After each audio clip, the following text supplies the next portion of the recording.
Hello, eighth grade Vipers. Dr. Lester here with day 2 of our career and college readiness preparation and learning. Just wanted to thank all of you for just an amazing experience at the expo yesterday. It was a lot of fun. You guys were really engaged, and I know that sometimes when you have to stop and fill out forms and look at stuff, that's not the most exciting thing, but we appreciate you being able to do that. So let's get started on day 2. You should now have your folder. If you haven't given your scholars their folders back, please do so now and just pause the video. Okay, inside your folder, there's a few other things that we're going to look at today. So one of them is an open enrollment flyer that looks very similar to something like this. I want you to pull that out. So the whole purpose of really kicking in this expo from yesterday, the mini expo that you went to, was so that you can make informed decisions about the high school that you would like to be at. And sometimes that high school is not your boundary school. So let's talk about that. This is the magic window right here. November 1st to December 18th is open enrollment. What does that mean? It means that basically any high school that you open enroll to in District 6, you will be accepted. Okay? Without a doubt. Nobody can say, hey, I don't want them at my school. No, no, their attendance is bad. Or, oh, no, they didn't have the best of grades, so we're not going to let them come here. No one can say that. That's not an option for any high school. They have to accept everyone that open enrolls. And that pretty much is um, it's a policy of the district, okay? So these dates until the end of the semester, you have the chance to get that free pass to a high school of your choice, okay? So that's basically what this means right here, okay? So if you go to this QR code with your parents, they would have to fill out an account, create an account, and fill it out in what's called School Mint. That's not important. The important thing is that they create an account and they get you into that open enrollment process to the high school of your choice. Now, if you're already boundary to the high school you want to go to, then you don't have to do any of this paperwork. You don't have to do any open enrollment, okay? The one thing about open enrollment when you get accepted to a high school that's not in your boundaries is you do not qualify for the school buses anymore. You can still take the city bus, which many of you do and know how to do, but the school buses you would not be able to take because they wouldn't provide that type of transportation for you. So if your school bus would take you to Greeley West and you decided to go to Northridge, then you'd have to figure out how to take the city bus or get somebody to take you. Okay? That's not a big deal for high school students because you guys are all very resourceful young people. All right. So let me just come back to this here. If you miss the deadline and do not get an open enrollment form filled out on by the 18th, when that window closes, your free pass goes away then. Let's say you've taken too long to decide the high school that you want to go to and the window closed. Now you have to do called a transfer request. And that happens when you'd come to the office and say, hey, Dr. Lester, I want to go to Greeley West instead of Central. And then I say, well, the open enrollment window is closed, so you have to do a transfer request. A transfer request is often not accepted at the high schools once the open enrollment window closes because they will then go through all of your records to see if you're a good match for the school and if they have a lot of students and and you may not be the best of a student with your grades, they more than likely will not accept you. Okay? That's important to understand. If you have poor attendance, if you have high behaviors, if you have to do a transfer request instead of open enrollment, that transfer request will probably be denied. So that's just good food for thought. That's why dates are important and being organized is important and getting the job done by the deadline is important.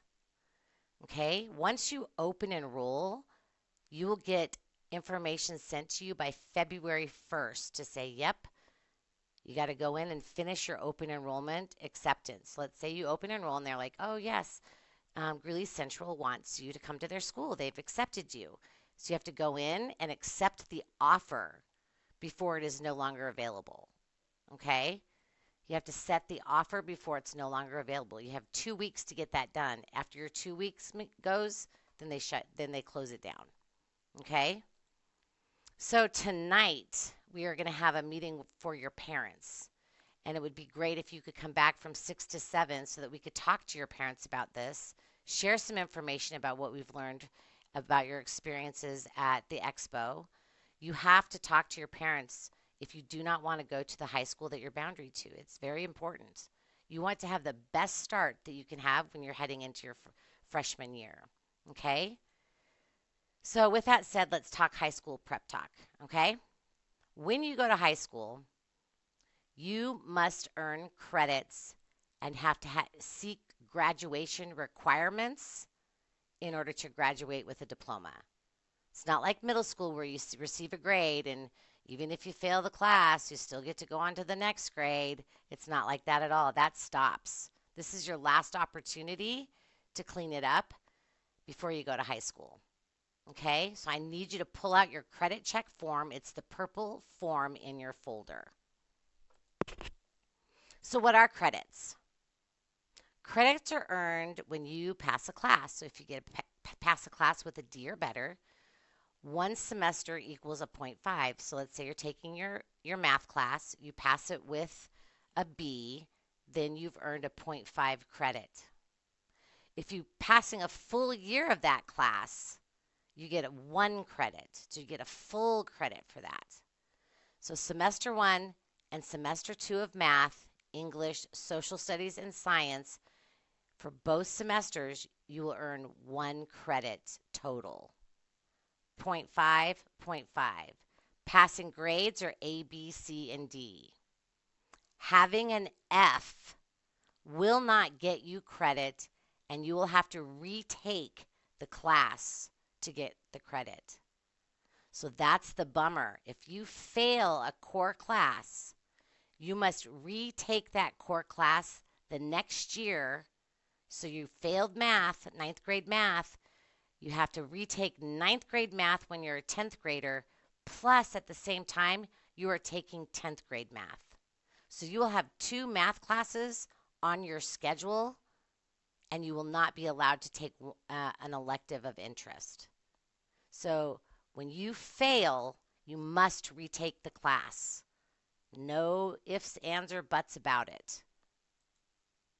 So let's talk about D6 graduation requirements. In language arts, you have to have 4 credits, which means 4 years of language arts, 1 every semester.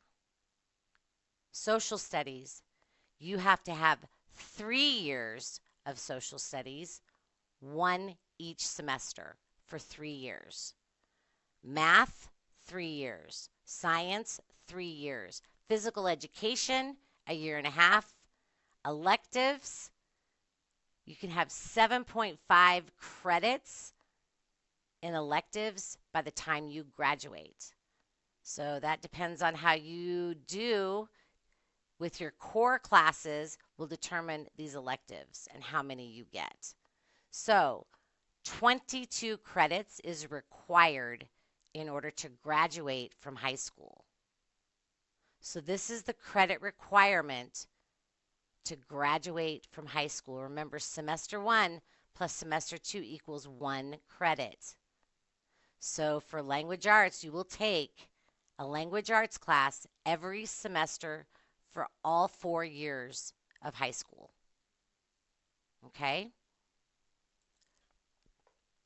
End of the year report card. This is what your end of the year report card looks like. So let's say you had biology, you got a D. English, street law, which is social studies, Fs. Algebra, B. Physical education, B. Grizz advisory. That's like our mentoring class. Interior design. You see the grades here? Pop quiz. What classes are considered passing? How many credits have you earned? Each one of these classes is a point 0.5. How many credits have you earned? So, all right, so look, what classes are considered passing? You have 5 classes: biology with a D, algebra B, physical education B, Grizz advisory A, and digital music studio with a C. Okay? You had 5 passing classes. How many credits have you earned? 1, 2. Remember, this is the end of the year report card. So both semesters are added in. So you earned 1, 2, 3, 4, 5 credits.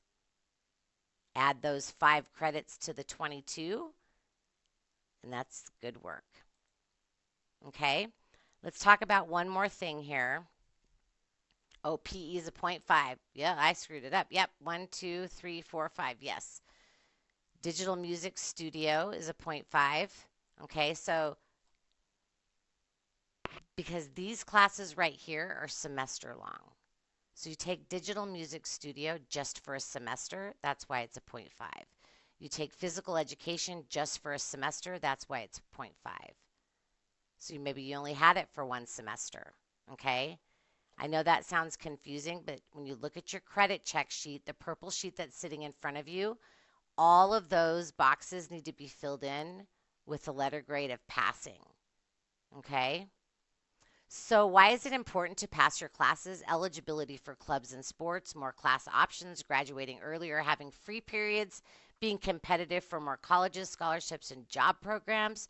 No need to retake the class if you pass. Graduation requirements, we already talked about that. You have your check sheet right in front of you. It's 22 credits to graduate. So let's talk about what happens your freshman year. And these are predictors of high school graduation success, your freshman year fact sheet. So next year you'll be a freshman. Predictors of not making it, you have poor attendance. It's the number one predictor of failing 8th, 9th graders. You've missed even 10% of school. About 2 days per month drastically increases the risk of you dropping out. If you have low grades in your core classes, English, math, science, and social studies, you'll struggle. Students who fail even one core class in 9th grade are much less likely to graduate. Many students enter high school below grade level in reading and math, making it harder to keep up with more demanding coursework. Lack of study skills and time management. Too many behavioral referrals and suspensions. About 1 in 4 freshmen fail to advance to 10th grade on time in some U.S. districts. Students on track at the end of 9th grade, passing all their core courses and earning enough credits, are 3 times more likely to graduate than those who are not. Your freshman year GPA, grade point average, is a strong predictor of graduation than test scores or demographics. Do you fall in one of these categories as an 8th grader? It's something to really think about if you have plans to really push yourself in high school. Sometimes I hear you guys say, "Oh, this doesn't count. I'll just wait till I get to high school." Well, habits are hard to break. And if you have poor study habits, poor organization, you're a hothead and get angry, you don't put in enough effort in your classes, all of those are habits that you're not going to just be able to step out of because you're in high school now. All right? That's the core values we're trying to teach you. So tomorrow you're heading to Ames Community College to learn more about different careers based on your specific interests. And so we need to make sure you complete the Ames interest form while you're on your field trip visiting as you talk to different speakers. We just want to make sure that you stay engaged. And the most important thing is that you are appropriate. I don't play when it comes to being disrespectful. And so you know where I stand on that. And you really need to demonstrate the leaders rise. That is the most important thing. So we're going to continue the learning process before you get to high school, obviously, about things, how to be successful as possible as a freshman. High school's a big deal. If you blow it your freshman year, you will struggle to ever catch up. We know that you can do it because you're Vipers and we're Viper strong. Have a great day, guys.